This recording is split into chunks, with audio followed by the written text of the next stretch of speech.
This lesson will help familiarize you with the FC2250 so that as we go through the lessons, you'll know the different components as they are described. This area is the actual cutting bed that is either black for the electrostatic beds or green for the vacuum beds. Keep in mind that the cutting area is not the total area of the cutting bed.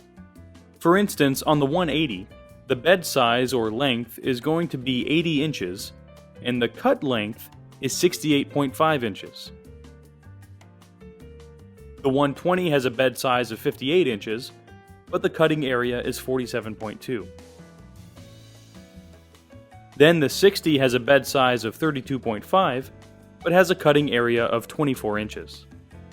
This is the tool carriage that carries two tools at the same time.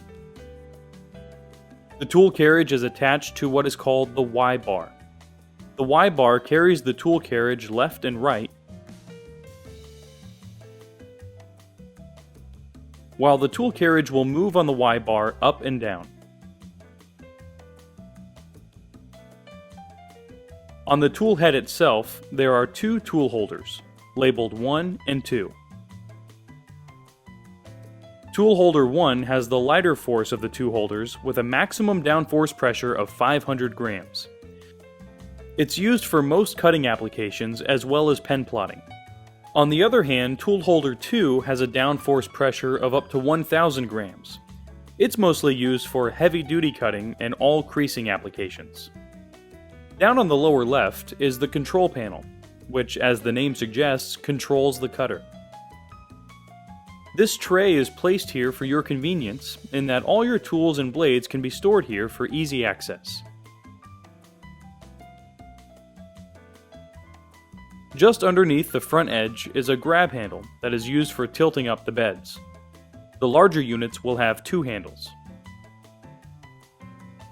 The electronic control box has the communication ports on the back where the USB or serial communication cables can be plugged in. Located on the front side of the control box is the power switch. Taking a closer look at the control panel, the display basically shows everything that the plotter's thinking.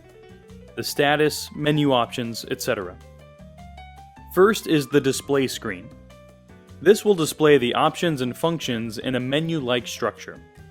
It will also prompt you to take some action or alert you to any errors that occur. This is the power light and indicates that the power is on when lit. The prompt light below it indicates that a minor error has occurred. You might think that the power and prompt lights are inconsequential, but if a job is not cutting, it's convenient to see these lights at a distance to check to see if the power is on or if there is some other issue. The 4 buttons or the function keys on the side will allow you to choose menu options and adjust settings that show on the screen. You'll see this as we go through the lessons. The position buttons have 4 arrow buttons that serve for two purposes. First, they allow the tool head to be moved. These have a 2-speed mode, normal and fast. When they are first pressed, they move slowly or normal until the next key is pressed at the same time, and then the tool head kicks into a faster speed. Pressing 2 arrow keys at once will move the tool head diagonally. The second purpose is for adjusting values in certain menu options that require a value to be adjusted. For instance, here the condition force is ready to be adjusted.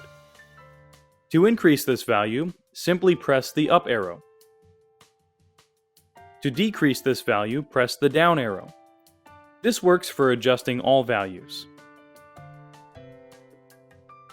The origin button works in conjunction with the position keys. When you move the tool head to a new location, the origin button can be pressed to let the cutter know that this is the new start point. All cutting will be done relative to that position. This means that everything will cut above and to the right of the tool. The pause button pauses the operation of the cutter. Or if the cutter is not operating, it will place the cutter so that the menu options can be accessed. When the FC2250 is in the middle of a cutting operation, Pressing pause will illuminate the indicator light next to the button, suspend the cutting, and this menu will appear. Here we are given a choice to either continue the cutting or to quit altogether. We'll get into this later in the lesson Cutter Operation. When the FC2250 is not in the middle of a cutting operation, in other words has a status of ready, pressing the pause key will illuminate the indicator light next to the button, and the display screen will show the cutter status is paused. In this status, the menu options can be accessed. Pressing Next will show the first set of menu options. Pressing Next continuously will cycle or loop through menu options and functions that are available. When the pause button is pressed again, the indicator light will turn off, and the display screen will show the cutter status is back to ready. Let's press pause again, and press the next key once. Currently the display screen shows 4 options: Mark, Tool Up and Down, Buffer Clear, and View. To access one of these options, just press one of the function buttons closest to that option. For instance, View will move the Y bar and toolhead to the far right. As you will see, this is a convenient option when loading the media. To trigger the View option, simply press F4. The toolhead moves to the upper right corner. To bring it back, simply press F4 again, and the head returns to the original spot. Some of the options have sub-menus. For instance, if we press F1 for Mark, it will display 4 different sub-menu options for registration marks. Any one of the options can be selected by pressing the function key closest to them. Copy, as you might imagine, basically takes the cutting data or job that is currently in the buffer and processes it again. In other words, cuts another copy. In most cases, copies are best created and manipulated from the software.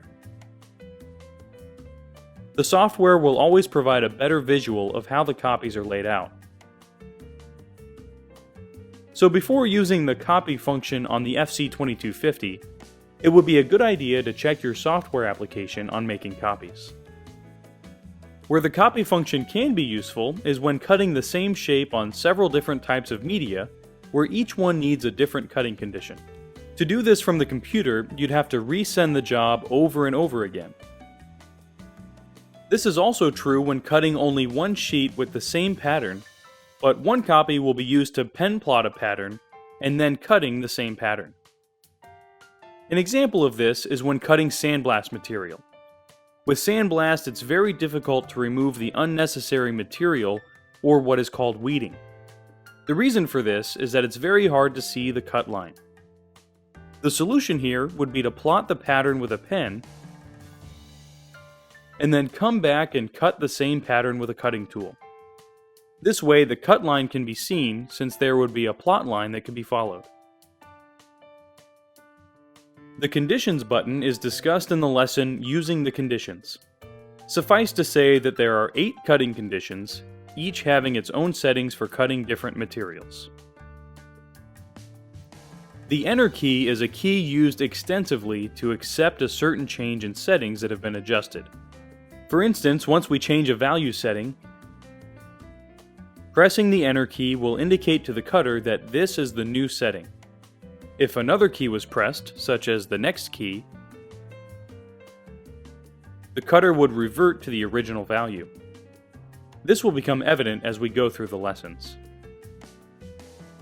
Test, when pressed, performs various types of test cuts. This is mostly used when testing condition settings on a particular media. As a tip, even though the menu structure for the FC2250 is fairly simple, you can actually view this structure on page 5-2 in the user's manual. This will help in locating options you need, saving you time.